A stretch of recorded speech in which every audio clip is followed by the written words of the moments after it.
ಮಣಿಪಾಲ ವಿಶ್ವವಿದ್ಯಾಲಯ ಹಾಗೂ ವಿಶ್ವ ಮಧುಮೇಹ ಪ್ರಸ್ತುತಪಡಿಸುವ ಮಧುಮೇಹ ಮಾತು ಕಾರ್ಯಕ್ರಮಕ್ಕೆ ತಮಗೆಲ್ಲರಿಗೂ ಆತ್ಮೀಯವಾದಂತಹ ಸ್ವಾಗತ. ಇವತ್ತು ನಮ್ಮ ಜೊತೆ ಡಾಕ್ಟರ್ ವೈಶಾಲಿ ಕಿಶನ್ ಹೆಗ್ಡೆ ಅವರು ಇದ್ದಾರೆ, who is the head and professor of Department of Physiotherapy at School of Allied Health Sciences, Manipal. Doctor, welcome to the show. ನಮಸ್ಕಾರ. ಸೊ ಇವತ್ತು ನಮ್ಮ ಜೊತೆ ಡಾಕ್ಟರ್ ವೈಶಾಲಿ ಕಿಶನ್ ಹೆಗ್ಡೆ ಅವರು ಇದ್ದಾರೆ. ಅಂದಮೇಲೆ ನಾವು ಇವತ್ತಿನ ಎಪಿಸೋಡ್ ನಲ್ಲಿ ಡಯಾಬಿಟೀಸ್ ಅಂಡ್ ಎಕ್ಸರ್ಸೈಸ್ ಈ ಒಂದು ಕಾನ್ಸೆಪ್ಟ್ ಮೇಲೆ ಸಾಕಷ್ಟು ಇನ್ಫಾರ್ಮೇಶನ್ ಡಾಕ್ಟರ್ ನಲ್ಲಿ ಕೇಳಬೇಕು, right? So we always believe that exercise is the best form to keep our cells healthy. ಇದು ಎಷ್ಟು ಮಟ್ಟಿಗೆ ನಿಜ? ಸೊ ಡಯಾಬಿಟಿಕ್ ಪೇಷಂಟ್ಸ್ ಎಕ್ಸರ್ಸೈಸ್ ಮಾಡಬಹುದಾ? ಇದೊಂದು ಮುಖ್ಯ ಪರಿಕರ ಅಂತ ಹೇಳ್ತೀವಿ ನಾವು. ಹಾಗಿರ್ಬೇಕಾದ್ರೆ ಡಾಕ್ಟರ್, ಸೊ ಎಕ್ಸರ್ಸೈಸ್ ಅನ್ನೋದು is a good treatment for a diabetic patient?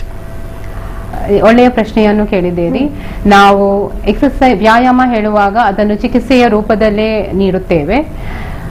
ಯಾಕೆಂದರೆ American college of sports medicine ಅವರು ವೈದ್ಯರಿಗೂ ಹಾಗೂ ಹೆಲ್ತ್ ಪ್ರೊವೈಡರ್ಸ್ ಅವರಿಗೆ ಎಕ್ಸರ್ಸೈಸ್ ಇಸ್ ಮೆಡಿಸಿನ್ ಹೇಳಿ ವ್ಯಾಯಾಮವನ್ನು ಚಿಕಿತ್ಸೆಯ ರೂಪದಲ್ಲಿ ಕೊಡಬೇಕು ಎಂದು ಪ್ರೋತ್ಸಾಹಿಸುತ್ತಾರೆ. ಸೊ ಏನೋ ಡಯಾಬಿಟಿಕ್ ಪೇಷಂಟ್ ಅವರು ವ್ಯಾಯಾಮ ಮಾಡಬೇಕಾದ್ರೆ ಸೊ ಆಬ್ವಿಯಸ್ಲಿ ಸಜೆಷನ್ಸ್ ಇರಲೇಬೇಕು. ಡಾಕ್ಟರ್ಸ್ ಹೇಳ್ತಾರೆ ಸೊ ಈ ತರ ಪೇಷಂಟ್ಸ್ಗೆ ಈ ತರ ಎಕ್ಸರ್ಸೈಸ್ ಫಾರ್ಮ್ ಆಫ್ ಎಕ್ಸರ್ಸೈಸ್ ಮಾಡಬೇಕು, ಇಟ್ಸ್ ವೆರಿ ಇಂಪಾರ್ಟೆಂಟ್ ಅಂತ. ಸೊ ಈ ಒಂದು ಸಂದರ್ಭದಲ್ಲಿ who suggest it actually for the patients? What sort of exercise is opt for this particular body form or this particular stage of disease? ಚಿಕಿತ್ಸೆ ಹೇಳುವಾಗ you have to prescribe it. Correct. So ಆ prescription ಬರುವಾಗ it has to be individually tailored. ಒಬ್ಬೊಬ್ಬರಿಗೆ ಒಂದೊಂದು ರೀತಿಯ ಎಷ್ಟು ವ್ಯಾಯಾಮ ಮಾಡಬೇಕು ಅಂತ ಹೇಳಿ ಅದನ್ನು ತಿಳಿ ಹೇಳಬೇಕು. ಸೊ ಅದನ್ನು ನಾವು ಫಿಸಿಯೋಥೆರಪಿ ಅವರು ವೈದ್ಯರೊಂದಿಗೆ ಜೊತೆಗೂಡಿ ಪೇಷಂಟ್ಗಳಿಗೆ ತಿಳಿ ಹೇಳುತ್ತೇವೆ. ಓಕೆ. ಸೊ ಟ್ರೀಟ್ಮೆಂಟ್ ಮಾಡಬೇಕು ಅಂದ್ರೆ if you have to suggest okay do exercise for this form for this betterment, so ಈ ತರ ಎಲ್ಲ ಹೇಳ್ಬೇಕು ಅಂದ್ರೆ ಕೆಲವೊಂದು ಇನ್ಸ್ಪೆಕ್ಷನ್ಸ್ ಮಾಡ್ಬೇಕಾಗುತ್ತೆ. ಸೊ ಯಾವ ರೀತಿಯಾದಂತ ಇನ್ಸ್ಪೆಕ್ಷನ್ಸ್ ನ ಮಾಡ್ತೀರಾ? ವ್ಯಾಯಾಮ ಯಾವುದೇ ಒಂದು ವ್ಯಾಯಾಮವನ್ನು ನಾವು ಮಧುಮೇಹಿಗಳಿಗೆ ಅಥವಾ ಯಾವುದೇ ಒಂದು ಪೇಷಂಟ್ಗಳಿಗೆ ಹೇಳಬೇಕಾದರೆ ದೈಹಿಕ ಎಕ್ಸಾಮಿನೇಷನ್, ದ ಫಿಸಿಕಲ್ ಎಕ್ಸಾಮಿನೇಷನ್ ಅಂದ್ರೆ ದೈಹಿಕ ಪರೀಕ್ಷೆ ಹಾಗೂ ಲ್ಯಾಬೊರೇಟರಿ ಇನ್ವೆಸ್ಟಿಗೇಷನ್ಸ್ ಅನ್ನು ನೋಡಬೇಕು. ಈಗ ದೈಹಿಕ ಪರೀಕ್ಷೆ ಅಂತ ಹೇಳುವಾಗ ಅದಕ್ಕೆ ನಾವು ಸೆನ್ಸರಿ ವ್ಯಾಲ್ಯುವೇಷನ್ ಮಾಡುತ್ತೇವೆ. ಅದರಲ್ಲಿ ನೋವಾಗುತ್ತದೆ ಅಥವಾ ಟೆಂಪರೇಚರ್ ಅವರಿಗೆ ಗೊತ್ತಾಗ್ತದಾ ಅಥವಾ ಸ್ಪರ್ಶದ ಬಗ್ಗೆ ನೋಡುತ್ತೇವೆ ಮೊದಲನೇದಾಗಿ. ಸೆಕೆಂಡ್ ಅಂದು ನಾವು ನ್ಯೂರೋಮಸ್ಕ್ಯುಲರ್ ಅಸೆಸ್ಮೆಂಟ್ ಅಂತ ಹೇಳುತ್ತೇವೆ. ಅದಂದ್ರೆ ಆ ಬಂದ ಮಧುಮೇಹಿಯ ಮಾಂಸಖಂಡದ ಸ್ಟ್ರೆಂತ್ ಅಂಡ್ ಎಂಡ್ಯೂರೆನ್ಸ್ ಅನ್ನು ನಾವು ಚೆಕ್ ಮಾಡಬೇಕಾಗ್ತದೆ. ಮಾಂಸಖಂಡದ ಸ್ಟ್ರೆಂತ್ ಅಂಡ್ ಎಂಡ್ಯೂರೆನ್ಸ್ ಹೇಗಿರುತ್ತದೆ ವ್ಯಾಯಾಮ ಕೊಡುವ ಮುಂಚೆ ಅದನ್ನು ನಾವು ಪರಿಶೀಲಿಸಬೇಕಾಗುತ್ತದೆ.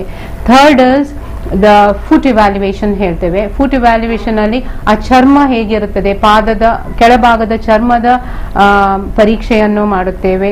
ಇನ್ನೊಂದು there is something called as foot scanner ಅಂತ ಹೇಳಿ, ಅದರಲ್ಲಿ ನಿಂತಾಗ ನಮ್ಮ ಇಡೀ ದೇಹದ ಪ್ರೆಷರ್ ಪಾಯಿಂಟ್ಸ್ ಕೊಡುತ್ತದೆ. ಸೊ ಅದು ಹೇಗಿರುತ್ತದೆ ಅಂತ ನೋಡಿ ಅದಕ್ಕೆ ಅದು ಸರಿಯಾಗಿ ಇರದಿದ್ದಲ್ಲಿ ಏನ್ ಮಾಡ್ತೇವೆ ಅಂದ್ರೆ ವಿ ಕಸ್ಟಮ್ ಮೇಕ್ ಶೂಸಸ್ ಆರ್ ಚಪ್ಪಲಿಗಳನ್ನು ಮಾಡಿ ವ್ಯಾಯಾಮವನ್ನು ಕೊಡುತ್ತೇವೆ. ಸೊ ಅದರ ನಂತರ ಅವರದ್ದು ಬ್ಲಡ್ ಸರ್ಕ್ಯುಲೇಷನ್, ರಕ್ತದ ಪರಿಚಲನೆ, ಲೋಕಲ್ ಪಲ್ಸಸ್ ಹೇಗಿದೆ ಎಂದು ನೋಡಬೇಕಾಗುತ್ತದೆ. ಕೆಲವೊಂದು ಸರಿ ಮಧುಮೇಹಿಗಳಿಗೆ ಬಂದಾಗ they'll have some deformities, clawing of the foot or ನಾವು ಹ್ಯಾಮರ್ ಟೋಸ್ ಅಂತ ಹೇಳ್ತಾರೆ. ಅದಿದ್ದಾಗ ಯಾವ ತರದ ವ್ಯಾಯಾಮ ಕೊಡಬೇಕು ಅದನ್ನು ನಾವು ಗಮನದಲ್ಲಿ ಇಟ್ಟುಕೊಳ್ಬೇಕಾಗ್ತದೆ. ಸೊ ನೆಕ್ಸ್ಟ್ ನಾ ಹೇಳುವಾಗ ಲ್ಯಾಬೊರೇಟರಿ ಇನ್ವೆಸ್ಟಿಗೇಷನ್ಸ್. ಲ್ಯಾಬೊರೇಟರಿ ಇನ್ವೆಸ್ಟಿಗೇಷನ್ಸ್ ಅಲ್ಲಿ ನಾವು ಕೊಲೆಸ್ಟ್ರಾಲ್, ಬ್ಲಡ್ ಶುಗರ್ ಲೆವೆಲ್, ಹೆಚ್ಚಾಗಿ ನಾವು ರ್ಯಾಂಡಮ್ ಶುಗರ್ ಅನ್ನು ಅಥವಾ HbA1c ಲೆವೆಲ್ ಎಷ್ಟು ಇರ್ತದೆ ನೋಡ್ಬೇಕಾಗ್ತದೆ. ಮತ್ತೆ ಅವರದ್ದು ECG, cholesterol ECG, echo reports, stress test evaluation ಆಗಿದ್ದ ಅಂತ ನೋಡ್ಬೇಕಾಗ್ತದೆ. ಇದೆಲ್ಲದ ನಂತರ ಅವರು ಯಾವ ತರದ ಯಾವ ಟೈಪ್ ಆಫ್ ಡ್ರಗ್ ಹಿಸ್ಟ್ರಿ ಅಂತ ಹೇಳ್ತೇವೆ ನಾವು, ಅಂದ್ರೆ ಯಾವ ತರದ ಮದ್ದುಗಳನ್ನು ಅವರಿಗೆ ಪ್ರಿಸ್ಕ್ರೈಬ್ ಮಾಡಿದ್ದಾರೆ ಅದನ್ನು ಗಮನದಲ್ಲಿಟ್ಟುಕೊಂಡು ವ್ಯಾಯಾಮವನ್ನು ಸೂಚಿಸಬೇಕಾಗ್ತದೆ. ಓಕೆ, ಸೊ ವ್ಯೂವರ್ಸ್, ಡಾಕ್ಟರ್ ಇಷ್ಟೊತ್ತು ಹೇಳಿದ್ರು ಏನೆಲ್ಲ ಇನ್ಸ್ಪೆಕ್ಷನ್ಸ್ ಮಾಡ್ತಾರೆ ಅಂತ. It's a very long procedure. So ಈ ತರ ಇನ್ಸ್ಪೆಕ್ಷನ್ಸ್ ಮಾಡ್ತೀರಾ ಡಾಕ್ಟರ್? ಅದಾದ್ಮೇಲೆ ಯಾವ ರೀತಿಯಂತ ಎಕ್ಸರ್ಸೈಸ್ ತಾವು ಸಜೆಸ್ಟ್ ಮಾಡ್ತೀರಾ?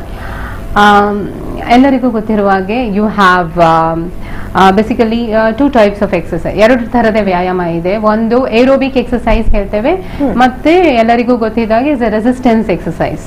ಸೊ ಈ 2 ಕಾಂಬಿನೇಷನ್ ಅಲ್ಲಿ ನಾವು ವ್ಯಾಯಾಮವನ್ನು ಸೂಚಿಸುತ್ತೇವೆ. Okay, so these are the different categories of exercise that you suggest.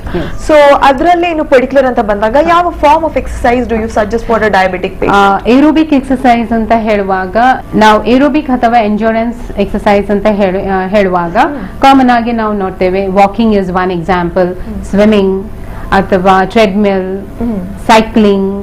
These are the ಈ ತರದ ವ್ಯಾಯಾಮವನ್ನು ನಾವು ಏರೋಬಿಕ್ ಅಥವಾ ಎಂಡ್ಯೂರೆನ್ಸ್ ಎಕ್ಸರ್ಸೈಸ್ಗೆ ಕೊಡುತ್ತೇವೆ. ನಾವು ರೆಸಿಸ್ಟೆನ್ಸ್ ಎಕ್ಸರ್ಸೈಸ್ ಅಂತ ಹೇಳುವಾಗ ತೂಕದ ವ್ಯಾಯಾಮ, ವೇಟ್ ಲಿಫ್ಟಿಂಗ್. ಸೊ ಅದರಲ್ಲಿ ನಾವು ಯು ಕ್ಯಾನ್ ಐದರ್ ನಾವು ಡಂಬೆಲ್ ಅನ್ನು ಇಟ್ಟುಕೊಂಡು ಡಂಬೆಲ್ ಅನ್ನು ಯೂಸ್ ಮಾಡಿ ಸಹ ವ್ಯಾಯಾಮ ಹೇಳುತ್ತೇವೆ, ಅಥವಾ ಸಮಥಿಂಗ್ ಪ್ರಾಯ ಆದಲ್ಲಿ ಇದು ಬಿದ್ದಾಗ ಅವರಿಗೆ ಕಷ್ಟ ಆಗುತ್ತದೆ. So use an elastic band called as theraband exercise ಅನ್ನು ಯೂಸ್ ಮಾಡಿ ರೆಸಿಸ್ಟೆನ್ಸ್ ಎಕ್ಸರ್ಸೈಸ್ ಕೊಡುತ್ತೇವೆ. ಅದು ಯಾವುದೂ ಇಲ್ಲ ಅಂತ ಹೇಳಿದ್ರೆ ಜಸ್ಟ್ ಸಿಂಪಲ್ ಸ್ಟೇರ್ ಕ್ಲೈಂಬಿಂಗ್, ಅದು ಒಂದು ತರದ ರೆಸಿಸ್ಟೆನ್ಸ್, ಅಥವಾ ಪುಷ್ಅಪ್ಸ್, ವಾಲ್ ಪುಷ್ಅಪ್ಸ್, ಅದು ಒಂದು ತರದ ರೆಸಿಸ್ಟೆನ್ಸ್ ಎಕ್ಸರ್ಸೈಸ್ ಅಂತ ಹೇಳಿ ನಾವು ಆ ಪಂಗಡಕ್ಕೆ ಹಾಕುತ್ತೇವೆ. Okay, so different forms of exercise ಬಗ್ಗೆ ನಾವು ತಿಳ್ಕೊಂಡ್ವಿ. ಸೊ ಹೀಗಿರ್ಬೇಕಾದ್ರೆ do you always suggest a very heavy form of exercise or simple? First thing ನಾವು ಮಧುಮೇಹಿ ಅಂತ ನಾವು ಪೇಷಂಟ್ಸ್ ಗಳಿಗೆ ಹೇಳುವಾಗ it should be comfortable. Correct, ತುಂಬಾ ಹೆವಿ ಆಗಿ ಇರಬಾರ್ದು ಅವರಿಗೆ ವ್ಯಾಯಾಮ. So to start with beginners ಹೇಳುವಾಗ ಅವರಿಗೆ ಸ್ವಲ್ಪ ಸುಸ್ತಾಗಬೇಕು. ಯಾವುದೇ ಒಂದು ವ್ಯಾಯಾಮ ಮಾಡುವಾಗ ಅವರಿಗೆ ಸ್ವಲ್ಪ ಸುಸ್ತೆನಿಸ್ಬೇಕು, ಆಗವೇ ಅದು ವ್ಯಾಯಾಮ ಆಗೋದು. ಸೊ ಹೆವಿ ವೇಟ್ಸ್ ನಾವು ಲಿಫ್ಟ್ ಮಾಡ್ಲಿಕ್ಕೆ ಅವರಿಗೆ ಯಾವಿಗೂ ನಾವು ಅವರಿಗೆ ಇದು we don't encourage them. Correct. So weight lifting ಹೇಳುವಾಗ it has to be usually example ಆಗಿ it is just to start with quarter kg, 1/4 kg, ಮತ್ತೆ ನಿಧಾನವಾಗಿ ಇದು ತುಂಬಾ ಸುಲಭದಲ್ಲಿ ನಾನು ಎತ್ತುತ್ತೇನೆ ಅಂತ ಹೇಳುವಾಗ ಅದನ್ನೇ you can almost improvise or increase the weight to 1/2 kg, ಮತ್ತೆ 1/4 kg, ಮತ್ತೆ ಹಾಗೆ 1 kg. ಕೆಜಿಗಳನ್ನು ಒಂದು ಕೆಜಿ ಅಂತ ಹೇಳಿ ಎತ್ತಿ ನಾವು ಅದನ್ನು ಸಾಧಾರಣ ಎಗೇನ್ ಅನ್ ಎಕ್ಸಾಂಪಲ್, ನಾನು ಅರ್ಧ ಕೆಜಿಯನ್ನು ವೆಯ್ಟ್ ಅನ್ನು ಎಷ್ಟು ಸಲ ಎತ್ತಬೇಕು. ಸೊ ಇಟ್ ಕ್ಯಾನ್ ಬಿ ಒಂದು ಸೆಟ್ ನಾವು ಹೇಳಿಕೊಡುವಾಗ it will be 8 times. So slowly progress to 3 sets, ಅಂದ್ರೆ 8 ಗೂಣಿಸು 3. ಸೊ ಅಷ್ಟು ತೂಕವನ್ನು ಎತ್ತಬಹುದು. So simultaneously you are improving the strength ಹಾಗೂ ಮಸಲ್ ಇದು ಎಂಡ್ಯೂರೆನ್ಸ್, ಎರಡನ್ನು ನಾವು ಇಂಪ್ರೂವ್ ಮಾಡಲಿಕ್ಕೆ ತಿಳಿಸ್ತೇವೆ. Okay, good. ಸೊ ಎಕ್ಸರ್ಸೈಸ್ ಮಾಡಬೇಕು ಆದರೆ definitely as a normal person some times there are certain precautions considered. So diabetic patients ಅಂತ ಹೇಳಬೇಕಾದ್ರೆ ಯಾವ ರೀತಿಯಾದಂತಹ ಮುಂಜಾಗ್ರತೆಯನ್ನು ಕ್ರಮಗಳನ್ನು ತಾವು ಏನಾದರೂ ಸಜೆಸ್ಟ್ ಮಾಡ್ತೀರಾ? ಖಂಡಿತವಾಗಿ ಪ್ರಿಕಾಷನ್ಸ್, ಹೆಚ್ಚಿನ ಪ್ರಿಕಾಷನ್ಸ್ ಅನ್ನು ಮಧುಮೇಹಿಗಳು ತೆಗೆದುಕೊಳ್ಬೇಕು. ಮೊದಲಿದಾಗಿ ಅವರ glucose level, blood glucose level ಎಷ್ಟು ಉಂಟು ಅಂತ ಹೇಳಿ ಅವರಿಗೆ ಗೊತ್ತಿರಬೇಕು. ಯಾಕೆಂದರೆ ರ್ಯಾಂಡಮ್ ಶುಗರ್ ಅಂತ ನಾವು ಕರೆಯುವಾಗ ಅದು 250 mg/dL ಇಂದ ಜಾಸ್ತಿ ಇದ್ರೆ ಅವರು ಆ ದಿನ ಎಕ್ಸರ್ಸೈಸ್ ಮಾಡುವುದು ಒಳ್ಳೆಯದಲ್ಲ. ಅಥವಾ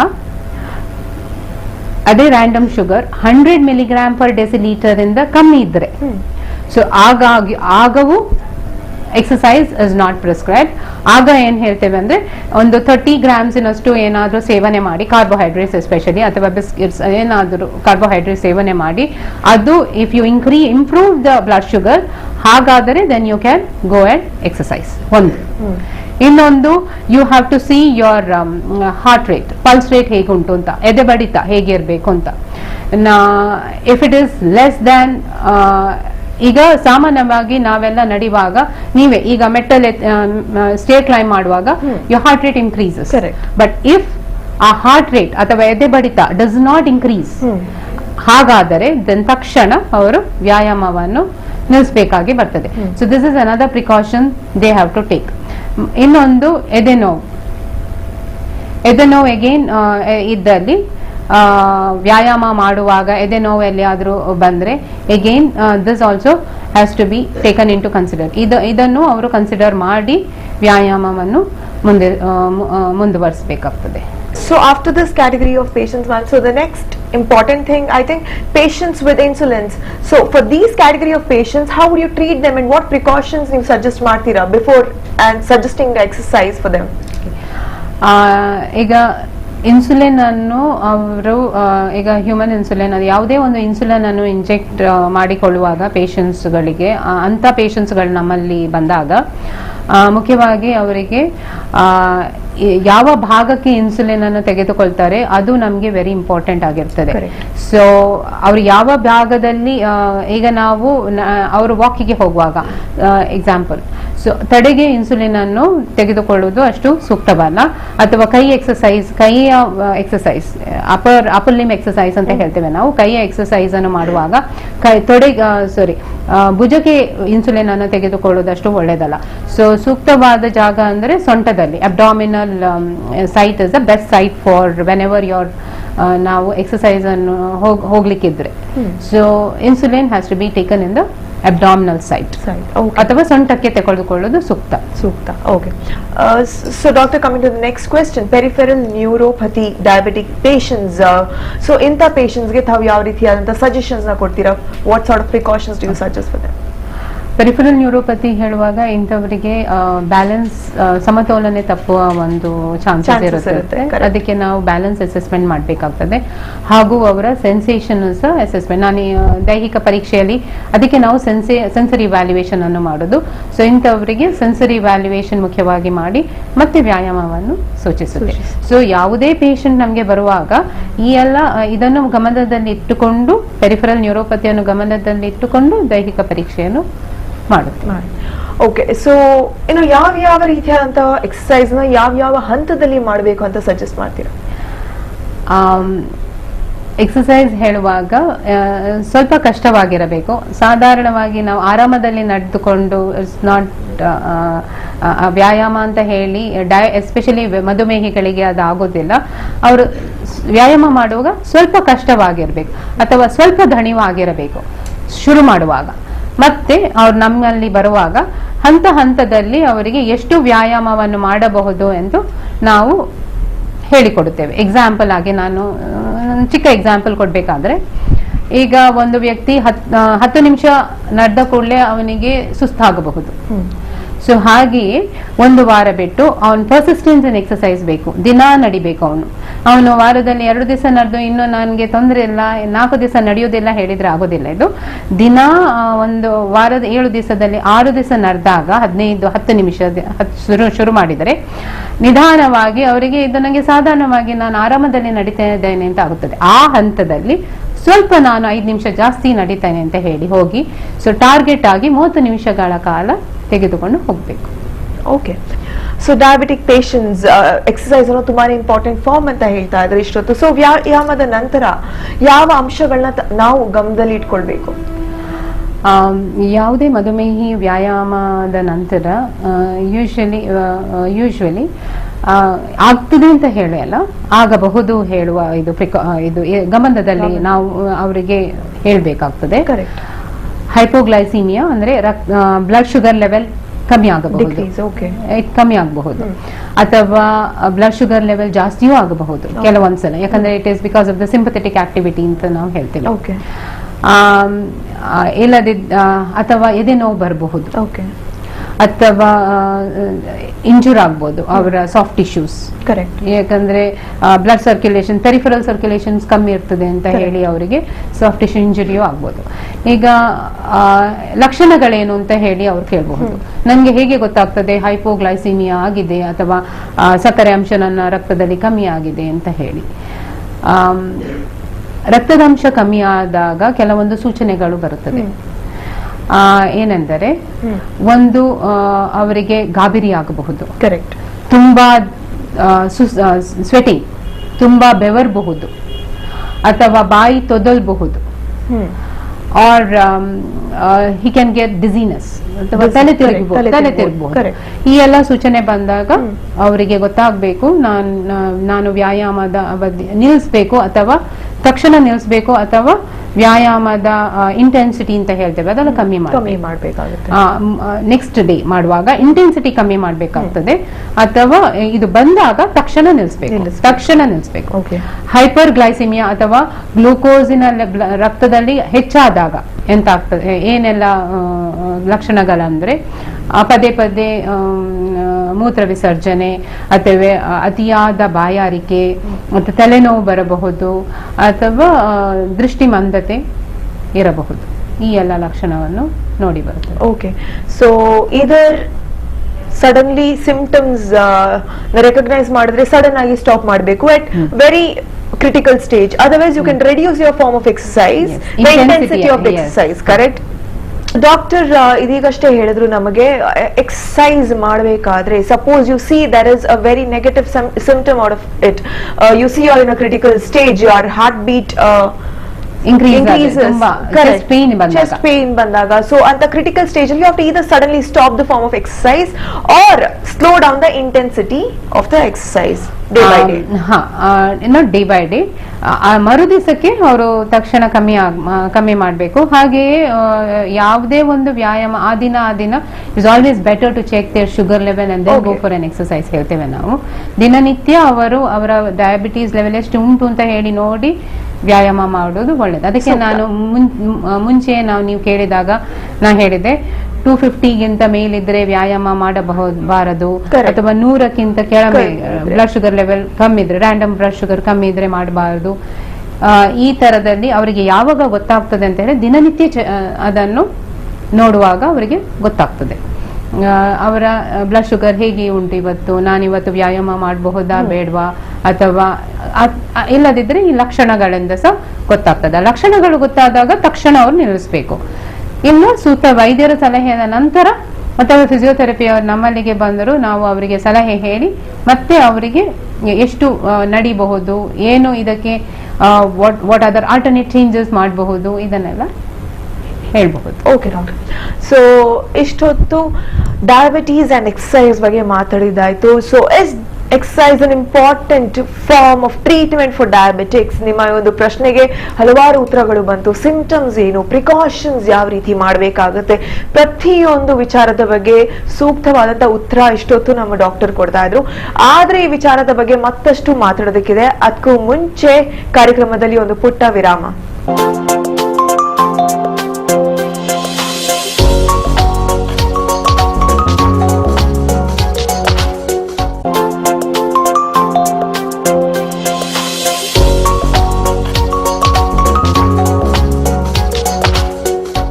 ಮಣಿಪಾಲ ವಿಶ್ವವಿದ್ಯಾಲಯ ಹಾಗೂ ವಿಶ್ವ ಮಧುಮೇಹ ಪ್ರಸ್ತುತಪಡಿಸುವ ಮಧುಮೇಹ ಮಾತು ಕಾರ್ಯಕ್ರಮಕ್ಕೆ ತಮಗೆಲ್ಲರಿಗೂ ಮತ್ತೊಮ್ಮೆ ಆತ್ಮೀಯವಾದಂತಹ ಸ್ವಾಗತ. ಇವತ್ತು ನಮ್ಮ ಜೊತೆ ಡಾಕ್ಟರ್ ವೈಶಾಲಿ ಕಿಶಾನ್ ಹೆಗ್ಡೆ ಅವರು ಇದ್ದಾರೆ. ಅಂಡ್ ಡಾಕ್ಟರ್, ಇಷ್ಟುವರೆಗೆ ಮಾತಾಡ್ತಾ ಇದ್ವಿ ಪ್ರೋಗ್ರಾಮ್ ಅಲ್ಲಿ. ಸೊ ಇವತ್ತಿನ topic diabetic and exercise. So ನನ್ನ ಮುಂದಿನ ಪ್ರಶ್ನೆ ನಿಮಗೆ, ಸೊ ವ್ಯಾಯಾಮ ಮಾಡುವ ಕ್ರಮ ಹೇಗಿರ್ಬೇಕು for diabetic patient? that's a very nice important question ಹೇಳ್ತೇನೆ ನಾನು. ಯಾವಾಗಲೂ ಒಂದು ವ್ಯಾಯಾಮ ಅಂತ ಹೇಳುವಾಗ 3 ಹಂತದಲ್ಲಿ ನಾವು ಡಿವೈಡ್ ಮಾಡ್ತೇವೆ. ಏನಂದರೆ ಶುರುವಿಗಾಗಿ ವಾರ್ಮಿಂಗ್ ಅಪ್ ಎಕ್ಸರ್ಸೈಸ್ ಅಂತ ಹೇಳ್ತೇವೆ. ಅದಾದ ನಂತರ ನಾವು ಕಂಡೀಷನಿಂಗ್ ಎಕ್ಸರ್ಸೈಸ್ ಅಂತ ಹೇಳ್ತೇವೆ 2ನೇ ಭಾಗ. 3ನೇ ಭಾಗ ಕೂಲಿಂಗ್ ಡೌನ್ ಎಕ್ಸರ್ಸೈಸ್ ಅಂತ ಹೇಳ್ತೇವೆ. ನಾವು ವಾರ್ಮಿಂಗ್ ಅಪ್ ಎಕ್ಸರ್ಸೈಸ್ ಯಾಕೆ ಬೇಕು ಅಂತ ಹೇಳಿದ್ರೆ to increase the body temperature ಅಥವಾ ನಮ್ಮ ಎದೆ ಬಡಿತವನ್ನು ನಿಧಾನವಾಗಿ ಇನ್ಕ್ರೀಸ್ ಆಗ್ಲಿಕ್ಕೆ. ಸೊ ನಾವು ಈಗ we will be say for example ನಮ್ಮದು ರೆಸ್ಟಿಂಗ್ ಹಾರ್ಟ್ ರೇಟ್ 72 ಇರ್ತದೆ. So in order to take it to level of 80, so ನಿಧಾನವಾಗಿ ಅದನ್ನು ತೆಗೆದುಕೊಂಡು ಹೋಗಬೇಕು. ಸೊ ಅದನ್ನು ವಾರ್ಮಿಂಗ್ ಅಪ್ ಎಕ್ಸಸೈಸ್. ಸೊ ಆ ಅವಧಿಯನ್ನು ನಾವು 5 ರಿಂದ 10 ನಿಮಿಷ ಕೊಡುತ್ತೇವೆ. ಸೊ ಇದರಲ್ಲಿ ನಿಧಾನ ನಡೆಯಬಹುದು, ನಿಧಾನ ಸೈಕ್ಲಿಂಗ್ ಮಾಡಬಹುದು, ಲಿಟಲ್ ಬಿಟ್ ಆಫ್ ಸ್ಟ್ರೆಚಿಂಗ್ ಮಾಡಬಹುದು. ಇದೆಲ್ಲ ವ್ಯಾಯಾಮವನ್ನು ಮಾಡಿ ನಂತರದ ಭಾಗದಲ್ಲಿ ವಿಟಾಲಿಟಸ್ ಕಂಡೀಷನಿಂಗ್ ಎಕ್ಸಸೈಸ್ ಅಂತ ಹೇಳಿ, ಆಗ we are taking the heart rate to 80. So from 72 to we are making it an 80. ಇದು ನಾನು ಎಕ್ಸಾಂಪಲ್ ಬಿಗಿನರ್ಸ್ ಗೆ ಕೊಡೋದು, ಜಸ್ಟ್ ಒನ್ ಎನ್ ಎಕ್ಸಾಂಪಲ್. 3 ತಿಂಗಳ ಅಥವಾ 4 ತಿಂಗಳ ಅಥವಾ 1 ವರ್ಷ ನಡೆಯುವವರಿಗಲ್ಲ. ಸೊ ಬಟ್ ಅವರಿಗೆ ಅಂದ್ರೆ they do the same way, but ಅವರಿಗೆ ಹಾರ್ಟ್ ರೇಟ್ ಇನ್ನೂ ಚೂರು ಜಾಸ್ತಿ ತೆಗೆದುಕೊಂಡು ಹೋಗ್ಲಿಕ್ಕೆ ಆಗ್ತದೆ. They can work it at 90 or 100. So conditioning ಹೇಳುವಾಗ ನಾವು ಎಕ್ಸಸೈಸ್ ಟೆಸ್ಟ್ ಅನ್ನೆಲ್ಲ ಮಾಡಿದ ನಂತರ ನಾವು ಹೇಳ್ತೇವೆ, ನೋಡಿ ನೀವು ಈ ಅವಧಿಯಿಂದ ಈ ಅವಧಿ ಅಂದ್ರೆ ನಮಗೆ ಬಂದರಿಂದ 0 to 1 month or 0 to 3 months ತನಕ ನಿಮ್ಮದು 0 to 1 month ಎಕ್ಸಾಂಪಲ್ ತಗೊಳ್ಳುವ, ನಿಮ್ಮದು ಹಾರ್ಟ್ ರೇಟ್ ಈ ಭಾಗದಲ್ಲಿ ಇರಬೇಕು. So something around 85. ಆಗ ಆ ಕಂಡೀಷನಿಂಗ್ ಎಕ್ಸಸೈಸ್ ಅಲ್ಲಿ ಅವರು 85 ಅನ್ನು 20 minutes ತನಕ ಮೇಂಟೈನ್ ಮಾಡಬೇಕಾಗ್ತದೆ. So that will be something called as brisk walking ಅಂತ ನಾವು ಹೇಳ್ತೇವೆ. So he has to maintain it for 20 minutes. ಅದಾದ ನಂತರ ಅವರಿಗೆ ಸುಸ್ತಾದಾಗ then he has to stop the exercise. ಆಗ then third phase comes the cooling down phase. ಪಟ್ಟನೆ ನಿಲ್ಲಿಸಲಿಕ್ಕಿಲ್ಲ, ನಿಧಾನ treadmill ಆದ್ರೆ ನಿಧಾನ ಟ್ರೆಡ್ಮಿಲ್ ಸ್ಪೀಡ್ ಅನ್ನು ಕಮ್ಮಿ ಮಾಡಬಹುದು. ವಾಕಿಂಗ್ ಸಾಧಾರಣವಾಗಿ ನಡ್ಕೊಂಡು ಹೋಗೋದಾದ್ರೆ, ಔಟ್ಡೋರ್ ವಾಕಿಂಗ್ ಆದ್ರೆ slow down your walking pace ಹೇಳ್ತೇವೆ. ಹಾಗೆ ನಂತರ ಸ್ಟ್ರೆಚಿಂಗ್ ಮಾಡಬಹುದು, ಯಾಕಂದ್ರೆ your body temperature is already increased. Correct, ಯಾಕಂದ್ರೆ ಎಕ್ಸಸೈಸ್ ಮಾಡಿರ್ತಾರೆ ಅವರು 25-30 minutes. ಸೊ ಈ ಟೈಮ್ ಅಲ್ಲಿ ಸ್ಟ್ರೆಚಿಂಗ್ ಮಾಡೋದು ಅಥವಾ ಫ್ಲೆಕ್ಸಿಬಿಲಿಟಿ ಮಾಡೋದು ವೆರಿ ವೆರಿ ಗುಡ್. ಯಾಕಂದ್ರೆ ಅವರಿಗೆ ಇಂಜುರೀಸ್ ಆಗೋದು ಕಮ್ಮಿ ಆಗ್ತದೆ. ಸೊ ಕೂಲಿಂಗ್ ಡೌನ್ ಫೇಸ್ ಅಲ್ಲಿ ನಾವು ಸ್ಟ್ರೆಚಿಂಗ್ ಎಕ್ಸಸೈಸ್ ಅನ್ನು ಮಾಡಲಿಕ್ಕೆ ಪ್ರೋತ್ಸಾಹಿಸುತ್ತೇವೆ. ಅದು ಮಾಡಲಿಕ್ಕೆ ಆಗೋದಿಲ್ಲ, ಪ್ರಾಯದಲ್ಲಿ ಅವರಿಗೆ ಇಂಟ್ರೆಸ್ಟ್ ಇಲ್ಲ ಅಂತ ಹೇಳಿದ್ರೆ we ask them to go in for a slower walking phase. Okay. All right, so there are 3 phases like you said, or 3 different conditions. All right, so ನನ್ನ ಮುಂದಿನ ಪ್ರಶ್ನೆ ಡಾಕ್ಟರ್, ವ್ಯಾಯಾಮದ ವಿವಿಧ ಹಂತಗಳು ಯಾವುವು? ನಾನು ಈಗಾಗಲೇ ಸೂಚಿಸಿದಾಗ ವಾರ್ಮಿಂಗ್ ಅಪ್, ಕಂಡೀಷನಿಂಗ್ ಮತ್ತೆ ಕೂಲಿಂಗ್ ಸ್ಟೇಜಸ್. ವಾರ್ಮಿಂಗ್ ಅಪ್ ಅನ್ನು ನಾವು 10 ನಿಮಿಷದ ಕಾಲ ಹೇಳ್ತೇವೆ. ಕೂಲಿಂಗ್ ಡೌನ್ ಅನ್ನು 20 minutes. ಅದು ಅವರು ಸಾಧಾರಣ ಅವರು ಆಲ್ಮೋಸ್ಟ್ ಈಗ 1 to 2 months 3 months ಆದಾಗ ದಿಸ್ ಕಂಡೀಷನಿಂಗ್ ಫೇಸ್ ಅನ್ನು ಅವರು ಇಂಪ್ರೂವ್ ಮಾಡ್ತಾ ಹೋಗ್ಬೇಕು.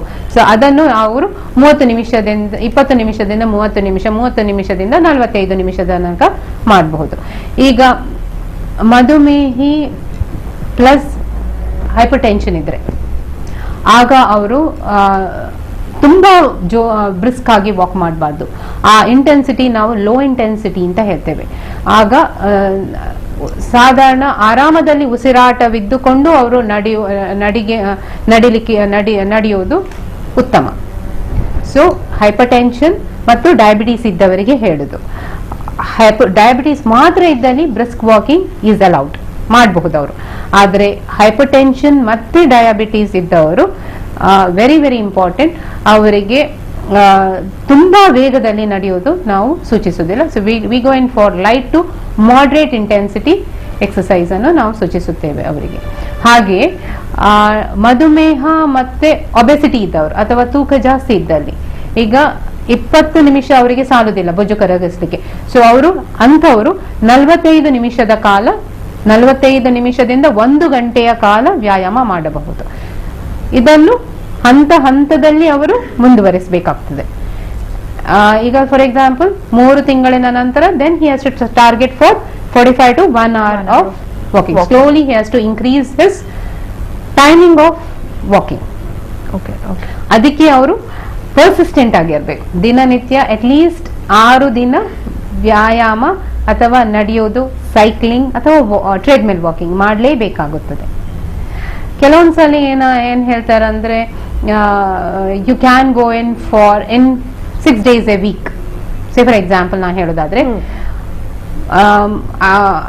6 ದಿವಸದಲ್ಲಿ ನೀವು 4 ದಿವಸ ನಡಿಬಹುದು, 2 ದಿವಸ ತೂಕದ ವ್ಯಾಯಾಮ ಮಾಡಬಹುದು. ಇಂಥದ್ದು ಈ ತರದ ವ್ಯಾಯಾಮವನ್ನು ನಮ್ಮಲ್ಲಿ ನಾವು ಅವರಿಗೆ ಅನುಕೂಲವಾದಾಗೆ ಸೂಚಿಸುತ್ತೇವೆ. ಬಟ್ ಎವ್ರಿ ಡೇ, ದಿನನಿತ್ಯ ಅವರು ವ್ಯಾಯಾಮ ಮಾಡೋದು ಉತ್ತಮ, ಸೂಕ್ತ. ಓಕೆ. ಸೊ ಇನ್ನು ಡಾಕ್ಟರ್, ಡಯಾಬಿಟಿಕ್ ಪೇಷಂಟ್ಸ್ ಬಗ್ಗೆ ಮಾತಾಡಬೇಕಂದ್ರೆ you will have different problems, like you said you will have bone issues, you might have blood sugar level issues. So suppose ಗಂಟು ನೋವು ಇದ್ದಾಗ ಅಥವಾ ಬೇರೆ ರೀತಿಯಾದ ಡಯಾಬಿಟಿಕ್ ಪೇಷಂಟ್ಸ್ ಇದ್ರೆ ಅವರಿಗೆ ಯಾವ ರೀತಿಯಾದಂತ ಎಕ್ಸಸೈಸ್ ನ ತಾವು ಸಜೆಸ್ಟ್ ಮಾಡ್ತೀರಾ? ಗಂಟು ನೋವು ಬಂದ್ರೆ ಇಟ್ ಇಸ್ ಆಸ್ಟಿಯೋಆರ್ಥರೈಟಿಸ್ ಅಂತ ಹೇಳಿ, ನೀವು ಆರ್ಥರೈಟಿಸ್ ಅಂತ ಹೇಳುವಾಗ ಕಾಮನ್ ಆಗಿ ಇರೋದು ಗಂಟಿನ ನೋವು, ಮೂಳೆಗಳ ನೋವು, ಆಸ್ಟಿಯೋಆರ್ಥರೈಟಿಸ್. ಅಂಥವರಿಗೆ ನಡೆಯುವುದು ಕಷ್ಟ ಆಗ್ತದೆ. ಕರೆಕ್ಟ್. ಸೊ ಹಾಗಾಗಿ ಸೈಕ್ಲಿಂಗ್ ಹೇಳಿ ಲೋ ಇಂಪ್ಯಾಕ್ಟ್ ಎಕ್ಸಸೈಸ್ ಅಂತ ಹೇಳ್ತೇವೆ ನಾವು, ಅದನ್ನು ಸೈಕ್ಲಿಂಗ್ ಮಾಡಲಿಕ್ಕೆ ಎಂಕರೇಜ್ ಮಾಡ್ತೇವೆ. ಅಥವಾ ಹೈಡ್ರೋಥೆರಪಿ ಅಂದ್ರೆ ಎಕ್ವಾಟಿಕ್ ಥೆರಪಿ ಕೊಡ್ತೇವೆ, ಅಂದ್ರೆ ನೀರಿನಲ್ಲಿ ನಡೆಯೋದು. ಎಲ್ಲಿಯಾದ್ರೂ ಅಂತ ಪ್ರೊವಿಷನ್ ಇದ್ದವರು ಮೊಣಗಂಟಿನ ತನಕ ನೀರಿದ್ದು ಅದರಲ್ಲಿ ನಡೆಯೋದು ವ್ಯಾಯಾಮ ಉತ್ತಮವಾಗಿ ಮಾಡಬಹುದು. So doctor, for a diabetic patient ಅಥವಾ could be for a common man as such, ವ್ಯಾಯಾಮ ಅಂತ ಹೇಳ್ಬೇಕಾದ್ರೆ ಆಸ್ ಅ ಟೋಟಲ್ ಯಾವ ರೀತಿಯಾದಂತ ಪ್ರಯೋಜನಗಳಿವೆ? ಇದು ಮಧುಮೇಹಿಗಳಿಗೆ ಮಾತ್ರ ಅಲ್ಲ, ಇದು ಎಲ್ಲರಿಗೂ ಅನ್ವಯಿಸುತ್ತದೆ. ಎಕ್ಸಸೈಸ್ ಮಾಡಿದವರಿಗೆ ಅದರ ಎಂಜಾಯ್ಮೆಂಟ್ ಸಿಗ್ತದೆ, something to thrill with. Correct. So ಮೊಟ್ಟ ಮೊದಲಿಗೆ ನಾವು ನೋಡೋದಾದ್ರೆ we talk about the muscle, the neuromuscular strength. So ನಮ್ಮ ಮಾಂಸಖಂಡ ಗಟ್ಟಿಯಾಗುತ್ತದೆ, ಮಾಂಸಖಂಡಗಳ ಎಂಡ್ಯೂರೆನ್ಸ್ ಜಾಸ್ತಿ ಆಗ್ತದೆ. ಅಂಡ್ ನೆಕ್ಸ್ಟ್ ನಾವು ನೋಡೋದಾದ್ರೆ ಬ್ಯಾಲೆನ್ಸ್ ಇಂಪ್ರೂವ್ ಆಗ್ತದೆ.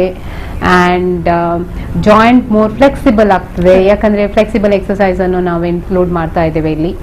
ಹಾಗೂ ಬ್ಲಡ್ ಶುಗರ್ ಇದ್ದವರಿಗೆ ಅದು ಕಮ್ಮಿ ಆಗ್ತದೆ, ಹೈಪರ್ ಟೆನ್ಷನ್ ಇದ್ದವರಿಗೆ ಬ್ಲಡ್ ಪ್ರೆಷರ್ ಕಮ್ಮಿ ಆಗ್ತದೆ. ಅಂಡ್ ಇದಾದ ನಂತರ ಅವರಿಗೆ ನಿದ್ದೆ ಬರುತ್ತದೆ. ಆಂಗ್ಸೈಟಿ ಇದ್ದವರಿಗೆ ಅದು ಆಂಗ್ಸೈಟಿ ಲೆವೆಲ್ ಕಮ್ಮಿ ಆಗ್ತದೆ, ಸ್ಟ್ರೆಸ್ ಲೆವೆಲ್ ಕಮ್ಮಿ ಆಗ್ತದೆ. And more over it improves the quality of life. Okay, true. So basically the feel good factor idda karana, these are the important features what you can see with stressing your body. So ಯಾವ್ದು ನಾವು ಕಷ್ಟಪಟ್ಟ ನಂತರ ನಮ್ಗೆ ಸುಖ ಸಿಗೋದು ಅಂತ ಹೇಳಿ ಗಾದೆ ಇದೆ. So you won't get exercise, the benefit of exercise it's not captured in a pill ಹೇಳ್ತೇವೆ ನಾವು. So ಮದ್ದನ್ನು ತಗೊಂಡ್ರೆ it will be captured in a pill. So it is not easy. You need to work hard. So ನಾವು ಕಷ್ಟಪಟ್ರೆ ಈ ಎಲ್ಲಾ benefits ನಮ್ಗೆ easy ಆಗಿ ಸಿಗುತ್ತದೆ. Okay, so like our doctor just told us that exercise ಅನ್ನೋದು ತುಂಬಾನೇ ಇಂಪಾರ್ಟೆಂಟ್. ಪ್ರತಿಯೊಬ್ಬರಿಗೆ ಎಕ್ಸಸೈಸ್ ಮಾಡಿದ್ರೆ you can keep yourself healthy, you can enjoy yourself, it'll make you more calm and more relaxing.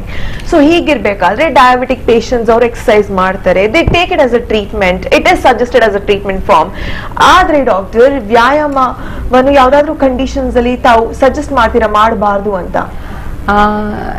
ಮಧುಮೇಹಿಗಳಿಗೆ ಅಂತ ನಾವು ಹೇಳುವಾಗ ಅವರಿಗೆ ಈಗ ವ್ಯಾಯಾಮ ಮಾಡ್ತಾ ಇರಬೇಕಾದ್ರೆ ಎದೆ ತುಂಬಾ ಬೆವರಿದ್ರೆ, ಹೆಚ್ಚಾಗಿ ಸ್ವೆಟಿಂಗ್ ಬೆವರಿದ್ರೆ, ಅಥವಾ ತಲೆ ಸುತ್ತು ಗಿಡಿನೆಸ್, ತಲೆ ಸುತ್ತು ಇದ್ದಲ್ಲಿ, ಅಥವಾ ಎದೆ ಬಡಿತ ಜೋರಾದಲ್ಲಿ, ಎದೆ ನೋವು ಬಂದಲ್ಲಿ, ದಮ್ ಬಂದಾಗ, ಡಿಸ್ನಿಯಾ ಡಿಫಿಕಲ್ಟಿ ಇನ್ ಬ್ರೀದಿಂಗ್, ಉಸಿರಾಡಲು ಕಷ್ಟ ಆದಾಗ, ಅಥವಾ ಗಾಯಗಳಾದಲ್ಲಿ, ಹಾಗೂ ಲೆಗ್ಗಿನಲ್ಲಿ ಕಾಲಿನಲ್ಲಿ ಕ್ರಾಂಪ್ಸ್ ಬಂದ್ರೆ, ಈ ಸಂದರ್ಭದಲ್ಲಿ ನಾವು ವ್ಯಾಯಾಮವನ್ನು ನಿಲ್ಲಿಸಬೇಕಾಗಿ ಬರುತ್ತದೆ.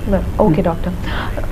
ಸೊ ಡಾಕ್ಟರ್, ಇಷ್ಟೊತ್ತು ನಾವು ಎಕ್ಸಸೈಸ್ ಬಗ್ಗೆ ಮಾತಾಡ್ತಾ ಇದ್ವಿ. ಇನ್ನ ಭಾರತ ಮೂಲದ ಯೋಗ ಅನ್ನೋದು, you have seen it even in an international level today. We all see it in an international level where everyone tends to do yoga, and yoga has been the trend of it. So yoga ಹಾಗೇನೆ exercise ಅಲ್ಲಿ ಏನಾದ್ರೂ ವ್ಯತ್ಯಾಸ ಇದೆಯಾ? ಜಾಸ್ತಿ ವ್ಯತ್ಯಾಸ ಈಗ ಯೋಗ ಅಂತ ಹೇಳಿ ಹೇಗೆ ಮಾಡ್ತಾರೆ ಅಂತ ಹೇಳಿ ವೆರಿ ಇಂಪಾರ್ಟೆಂಟ್. ಅದು ಫ್ಲೆಕ್ಸಿಬಿಲಿಟಿಯಲ್ಲಿ ಮಾಡ್ತಾರಾ ಅಥವಾ ಅದನ್ನು ಎಂಡ್ಯೂರೆನ್ಸ್ ಆಗಿ ಯೂಸ್ ಮಾಡ್ತಾರಾ, ಅದು ಇಂಪಾರ್ಟೆಂಟ್ ಆಗಿರ್ತದೆ. ನಾವು ಏರೋಬಿಕ್ ಹೇಳುವಾಗ ನಾವು ಇಂಥ ರೆಸಿಸ್ಟೆನ್ಸ್ ಎಕ್ಸಸೈಸ್ ನಾ ಹೇಳಿದ್ದೇನೆ, ಪುಷಪ್ಸ್ ಅಲ್ಲಿ ನಾವು ರೆಸಿಸ್ಟೆನ್ಸ್ ಕೊಡ್ಬೋದು. ಹಾಗೆ ಯೋಗ ನೋಡುವಾಗ ಕೆಲವೊಂದು ಸೂರ್ಯ ನಮಸ್ಕಾರದಲ್ಲಿ ಪುಷಪ್ಸ್ ಇರ್ತದೆ, ಸೊ ಅದನ್ನು ರೆಸಿಸ್ಟೆನ್ಸ್ ಆಗಿ ಉಪಯೋಗಿಸ್ಕೊಳ್ಬೋದು. ನಾವು ಯೋಗ ಹೇಳುವಾಗ ಉಸಿರಾಟದ ಮೇಲೆ ಅವರು ಅತಿಯ ಇಂಪಾರ್ಟೆಂಟ್ ಅನ್ನು ಯೋಗದಲ್ಲಿ ಜಾಸ್ತಿ ಆಗಿ ಉಸಿರಾಟದ ಮೇಲೆ ಗಮನವನ್ನು ಅವರು ಹರಿಸ್ತಾರೆ. So that is very good in part of it. So it enhances our breathing ability. Correct. So ಹಾಗೆಯೇ ನಮ್ಮಲ್ಲಿಯೂ we also teach them deep breathing exercise ಅಂತ ಹೇಳಿ ಉಂಟು. ಸೊ ಹಾಗೆ ರಿಲ್ಯಾಕ್ಸೇಷನ್ ಸಹ ನಾವು ಹೇಳಿಕೊಡ್ತೇವೆ. So there something called as, ಈಗ ಯೋಗದಲ್ಲಿ ನಾವು ಹೇಳೋದಾದರೆ ಇಟ್ ಇಸ್ ಶವಾಸನ. Correct. So ಹಾಗೆ ನಮ್ಮಲ್ಲಿ we teach them something called as Jacobson relaxation technique. So it's almost the same. Okay. Now the mode is different. Correct. So ಎರಡಲ್ಲಿಯೂ ಉಪಯೋಗವಿದೆ. ಇನ್ನು ಮಧುಮೇಹಿಗಳಿಗೆ ತಾವು ಯೋಗ ಚಿಕಿತ್ಸೆಯನ್ನು ಏನೋ ಪ್ರಿಸ್ಕ್ರೈಬ್ ಮಾಡ್ತೀರಾ, ಸಜೆಸ್ಟ್ ಮಾಡ್ತೀರಾ? ಪರಿಣಿತರ ಸಲಹೆಯಿಂದ ಯೋಗ ಮಾಡಿದರೆ ಅವರಿಗೆ ಸಹ ಅತಿಯಾದ ಬೆನಿಫಿಟ್ಸ್ ಯೋಗದಿಂದ ಸಿಗುತ್ತದೆ. ಯಾಕಂದ್ರೆ ಇತ್ತೀಚೆಗೆ ತುಂಬಾ ಹಲವಾರು ರಿಸರ್ಚ್ಗಳು ಬಂದಿದೆ ಯೋಗದಿಂದ ಏನೆಲ್ಲ ಉಪಯೋಗವಿದೆ ಅಂತ ಹೇಳಿ. ಆ ಉಪಯೋಗವನ್ನು ಎಲ್ಲರೂ ಪಡೆದುಕೊಳ್ಳಬಹುದು. ಸೊ ಏನೋ doctor, diabetic patients usually questions ಇರ್ಬೋದು, ಅವ್ರ ಮೈಂಡ್ ಅಲ್ಲಿ ರನ್ ಆಗ್ತಾ ಇರ್ಬೋದು. ಸೊ ಯೋಗ ಅಂಡ್ ಎಕ್ಸಸೈಸ್ ಈ ಎರಡನ್ನ ಮಾಡಿದ್ರೆ can I keep myself healthy and have a better life ಅಂತ. So do you suggest that for diabetic patient? ಖಂಡಿತವಾಗಿ. ಈಗ ಯೋಗ ಯಾವುದೇ ಒಂದು ಕಲೆ ಗೊತ್ತಿದ್ರೆ ಅದನ್ನ ನಿಲ್ಲಿಸಬೇಕು ಅಂತ ಇಲ್ಲ. ಕರೆಕ್ಟ್. ಸೊ ಅವರಿಗೆ ವಾಕ್ ಹೋಗ್ಬೇಕಾ ಇಂಟ್ರೆಸ್ಟ್ ಇದ್ರೆ they can continue walking. Correct. So yoga ಗೊತ್ತಿದ್ರೆ ಅದನ್ನು ಕಂಟಿನ್ಯೂ ಮಾಡಬಹುದು. ಹೇಗೆ ಕಂಟಿನ್ಯೂ ಮಾಡ್ಬೇಕಂತ ಹೇಳಿದ್ರೆ ಎರಡನ್ನು ಒಟ್ಟಿಗೆ ಮಾಡಬಾರದು. Okay okay. ಸೊ ವಾಕಿಗೆ ಹೋಗಿ ಬಂದು ವ್ಯಾಯಾಮ ಮಾಡಬಾರದು. ಈ ವ್ಯಾಯಾಮಕ್ಕೂ ಆ ವ್ಯಾಯಾಮಕ್ಕೂ ಅಂತರವಿರಬೇಕು. ಸೊ ಫಾರ್ ಎಕ್ಸಾಂಪಲ್ ನಾನು ಹೇಳೋದಾದ್ರೆ, ಬೆಳಿಗ್ಗೆ ಅವರು ವಾಕಿಗೆ ಹೋದ್ರೆ ಸಾಯಂಕಾಲ ಯೋಗ ಮಾಡಬಹುದು. ಇಲ್ಲದಿದ್ರೆ ಬೆಳಿಗ್ಗೆ ಯೋಗ ಮಾಡಿದ್ರೆ ಸಾಯಂಕಾಲ ವಾಕ್. ಸೊ ಆ ಎರಡೂ ವ್ಯಾಯಾಮದಲ್ಲಿ ಅಂತರ ಇಟ್ಕೊಳ್ಳೋದು ಅತಿ ಇಂಪಾರ್ಟೆಂಟ್. ಓಕೆ. ತುಂಬಾನೇ ಇಂಪಾರ್ಟೆಂಟ್ ಪ್ರಶ್ನೆ ಅಂತ ಅನ್ಸುತ್ತೆ ನನಗೆ. ನಾವು ಅನ್ಕೊಳ್ತೀವಿ, ಓಕೆ, ಯಾವ ಫಾರ್ಮ್ ಆಫ್ ಎಕ್ಸಸೈಸ್ ನಾನು ಹೇಗ್ ಮಾಡ್ಬೇಕಾಗುತ್ತೆ? ಸೊ ಎಟ್ ಸ್ಟ್ರೆಚ್ ನಾನು ಮಾಡ್ಬೇಕಾ ಅಥವಾ ಇನ್ ಪರ್ಟಿಕ್ಯುಲರ್ ಟೈಮಿಂಗ್ ಮಾಡ್ಬೇಕಾಗತ್ತಾ ದಿನದಲ್ಲಿ? So how does it go doctor? ಯಾವ ರೀತಿ ನಾವು ಎಕ್ಸಸೈಸ್ ಅವ್ರ ಯೋಗನ ಮಾಡ್ಬೇಕಾಗುತ್ತೆ? ನಾನು ಜಾಸ್ತಿಯಾಗಿ ವ್ಯಾಯಾಮದ ಬಗ್ಗೆ ಹೇಳುತ್ತೇನೆ. ಈ ಪ್ರಕಾರವಾಗಿ ಈಗ ನಾವು ವ್ಯಾಯಾಮವನ್ನು 40 ನಿಮಿಷದ ಕಾಲ ಕೊಟ್ಟಿದ್ದರೆ ಅದನ್ನು ಹಂತ ಹಂತವಾಗಿ ಮಾಡಬಹುದು. 20 ನಿಮಿಷ ಆದ್ರೆ ಒಂದು ಸತಿ ಮಾಡುವಾಗ ಕನಿಷ್ಠ ಅವರು 20 ನಿಮಿಷಗಳ ಕಾಲ ವ್ಯಾಯಾಮ ಮಾಡಬೇಕಾಗ್ತದೆ. ಆ 20 ನಿಮಿಷದ ಕಾಲದಲ್ಲಿ ಅವರು 5 ನಿಮಿಷ ವಾರ್ಮಿಂಗ್ ಅಪ್ ಇಟ್ಕೊಳ್ಬೇಕು, 5 ನಿಮಿಷ ಕೂಲಿಂಗ್ ಡೌನ್ ಫೇಸು ಇಟ್ಕೊಳ್ಬೇಕು. ಸೊ ಆಗ ಅವರಿಗೆ almost they are covering up to 20 minutes. So ಈ 20 ಮಿನಿಟ್ಸ್ ಅನ್ನು ನಿಧಾನವಾಗಿ ಇದು ಸುಲಭ ಆಗ್ತದೆ ಹೇಳುವಾಗ they have to progress to 30 minutes. So 30 ನಿಮಿಷದ ಕಾಲ ಬೆಳಿಗ್ಗೆ ವ್ಯಾಯಾಮ ಮಾಡಿದ್ರೆ ಇನ್ನೊಂದು 30 ನಿಮಿಷದ ಕಾಲ ಸಾಯಂಕಾಲ ವ್ಯಾಯಾಮ ಮಾಡೋದ್ರಲ್ಲಿ ವಿಭಾಜಿಸಿ ಸಹ ಮಾಡಬಹುದು. ಒಂದೇ ಸಲ ಮಾಡೋದಕ್ಕಿಂತ they can always do it. ನಾವು ಇದನ್ನು ವಿ ಕಾಲ್ ಇಟ್ ಆಸ್ 30 ನಿಮಿಷ ಬೆಳಿಗ್ಗೆ 30 ನಿಮಿಷ ಸಾಯಂಕಾಲ, ಈ ವಿಭಾಜನೆಯಲ್ಲಿ ಕೂಡ ಮಾಡಬಹುದು. ಓಕೆ. ಸೊ ಐಡಿಯಲಿ ಒಂದೇ ಬಾರಿ ಮಾಡಬಾರ್ದು ಅಂತ ಹೇಳ್ತೀರಾ? ಒಂದೇ ಬಾರಿ ಮಾಡಬಾರ್ದು ಅಂತ ಏನೂ ಇಲ್ಲ. ಈಗ ಕೆಲವೊಮ್ಮೆ ಏನಾಗ್ತದೆ, ಅವರಿಗೆ ಸುಸ್ತಾಗ್ತದೆ. ಹೌದು. ಸೊ ಈಗ ಸಪೋಸ್ 10 ನಿಮಿಷ ಮಾಡಿದ ಕೂಡಲೇ ಅವರಿಗೆ ಸುಸ್ತಾಗ್ತದೆ. ಕರೆಕ್ಟ್. ಸೊ ತಟ್ಟನೆ ಆದೇಶಕ್ಕೆ ಆ ವ್ಯಾಯಾಮವನ್ನು 10 ನಿಮಿಷದಲ್ಲೇ ನಿಲ್ಲಿಸಬೇಕು ಅಂತ ಏನಿಲ್ಲ. ಸೊ ಸಾಯಂಕಾಲ 10 ನಿಮಿಷ ಮಾಡಿ they can progress it to 20 ನಿಮಿಷ. ಸೊ ಹಾಗೆ ನಾನು ಹೇಳುದು. ಸೊ ಈಗ ಯಾವ ಕಾರಣದಿಂದ ಅವರು ವ್ಯಾಯಾಮವನ್ನು ನಿಲ್ಲಿಸಬಹುದು? ಕಾಲಿಗೆ ಲೆಗ್ ಕ್ರ್ಯಾಂಪ್ಸ್ ಬರ್ಬೋದು, ಅಥವಾ ಡಿಫಿಕಲ್ಟಿ ಇನ್ ಬ್ರೀದಿಂಗ್, ಉಸಿರಾಡಲಿಕ್ಕೆ ಕಷ್ಟ ಆಗ್ಬೋದು. ಅಂತವರು 10 ನಿಮಿಷದ ಕಾಲ ಮಾಡಿ ಅಥವಾ ಮತ್ತೆ ಟೈಮ್ ಕೊಟ್ಟು in the evening you can do. Or ಮನೆಯಲ್ಲೇ ಇದ್ದವರಿಗೆ ಜಾಸ್ತಿಯಾಗಿ ಪ್ರಾಯ ಆದವರಿಗೆ, ಸಪೋಸ್ 70 ಇಯರ್ಸ್ ಇದ್ದವರಿಗೆ ಕಂಟಿನ್ಯೂಸ್ ಆಗಿ 30 or 40 minutes ನೀವು ಎಕ್ಸರ್ಸೈಸ್ ಮುಂಚಿಂದ ಮಾಡ್ತಾ ಇದ್ರೆ he can definitely continue. But ಈಗಾಗವೇ ನಾನು ಸ್ಟಾರ್ಟ್ ಮಾಡ್ಬೇಕು ಅಂತ ಹೇಳಿದ್ರೆ ಸುಲಭ ಸಲಹೆ ಅಂದ್ರೆ ಎವ್ರಿ ಅವರ್ 10 ನಿಮಿಷ ಯು ಜಸ್ಟ್ ಬಿ ಆಕ್ಟಿವ್. ಆಚೆ ಈಚೆ ಹೋಗಿ ಬಂದು ಕೂತ್ಕೊಂಡು, that is also a form of physical activities, ಚಟುವಟಿಕೆ ಮಾಡಿದ ಹಾಗೆ ಆಗ್ತದೆ. ಸೊ ಆಕ್ಟಿವಿಟಿ ಅವರು ಹೆಚ್ಚಿಸಬೇಕು ದಿನನಿತ್ಯ. ಸೊ ಆಲ್ ಥ್ರೂ ಔಟ್ ನಾವೇನ್ ಹೇಳ್ತೇವೆ ಅಂದ್ರೆ all throughout the day ನೀವು ಆಕ್ಟಿವ್ ಆಗಿರಿ ಹೇಳ್ತೇವೆ. ಅಂದ್ರೆ ಎವ್ರಿ ಅವರ್ 1 ಗಂಟೆ ಕೂತ್ಕೊಳ್ಳುವಾಗೆ 10 ನಿಮಿಷ ನೀವು ಆಚೆ ಈಚೆ ಹೋಗಿ ಬಂದು ಕೂತ್ಕೊಳ್ಳಿ ವಾಪಸ್ ಅಂತ ಹೇಳಿ. ಸೊ 8 hours ಅಲ್ಲಿ ಎಷ್ಟು ಹೊತ್ತು ತುಂಬಾ ಹೊತ್ತು ನಡೆದಿದ ಹಾಗೆ ಅವರಿಗೆ ಆಗುತ್ತದೆ ಅವರಿಗೆ.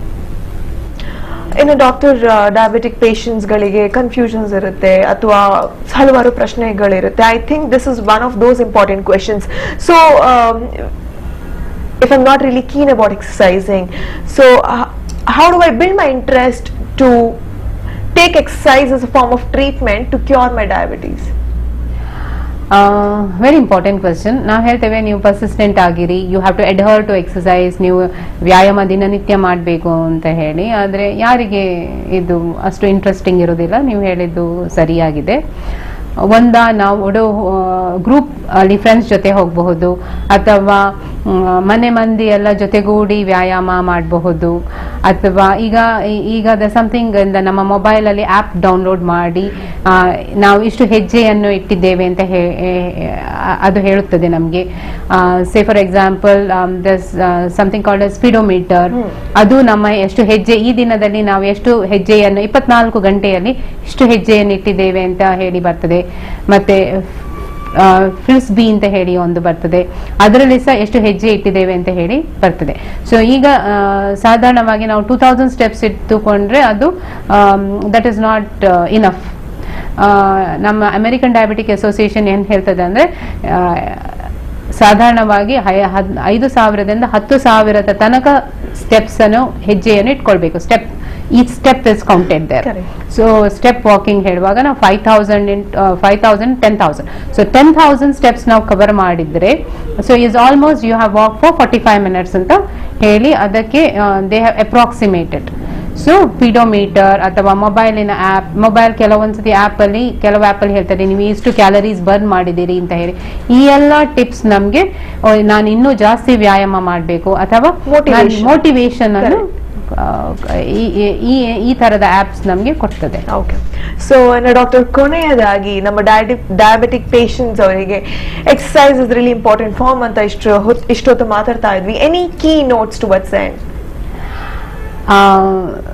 ಡೆಫಿನೆಟ್ಲಿ ಇತ್ತೀಚಿನ ದಿನಗಳಲ್ಲಿ ಹೆಚ್ಚಾಗಿ ಎಲ್ಲರಿಗೂ it's basically because of the life stress or the jobs, it's basically because of the stress factor ಅಥವಾ ಜಂಕ್ ಫುಡ್ ಏನು ತಿಂತೇವೆ ಅಂತ ಹೇಳಿ ಇದರಿಂದಾಗಿ ಬರುವ ಕಾಯಿಲೆ.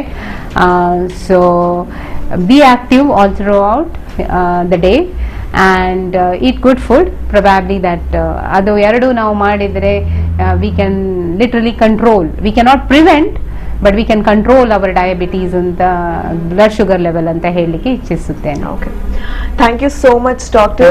So viewers, ಇಷ್ಟೊತ್ತು ನಾವು ಮಾತಾಡಿದ್ದು ಡಯಾಬಿಟೀಸ್ ಅಂಡ್ ಎಕ್ಸರ್ಸೈಸ್ ಅನ್ನೋದು ಎಷ್ಟು ಇಂಪಾರ್ಟೆಂಟ್, ಎಕ್ಸರ್ಸೈಸ್ ಅನ್ನೋದ್ರಲ್ಲಿ ಯಾವ ರೀತಿಯಾದಂತಹ ಡಿಫ್ರೆಂಟ್ ಫಾರ್ಮ್ಸ್ ಇದೆ.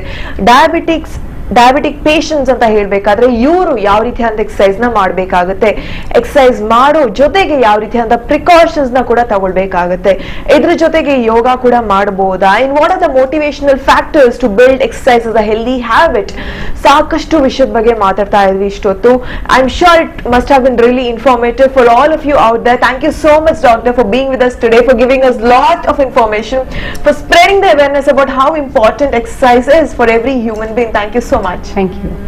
ಸೊ ವೀಕ್ಷಕರೇ, ಇದು ಇವತ್ತಿನ ಸಂಚಿಕೆ ಆಗಿತ್ತು, ಮಧುಮೇಹ ಮಾತು, ಡಯಾಬಿಟೀಸ್ ಅಂಡ್ ಎಕ್ಸರ್ಸೈಸ್. ಮುಂದಿನ ಸಂಚಿಕೆಯಲ್ಲಿ ಮತ್ತೊಂದು ವಿಷಯದ ಜೊತೆಗೆ ನಿಮ್ಮನ್ನ ಮತ್ತೆ ಭೇಟಿ ಆಗ್ತೀನಿ. ಅಲ್ಲಿಯ ತನಕ ನಮಸ್ಕಾರಗಳು.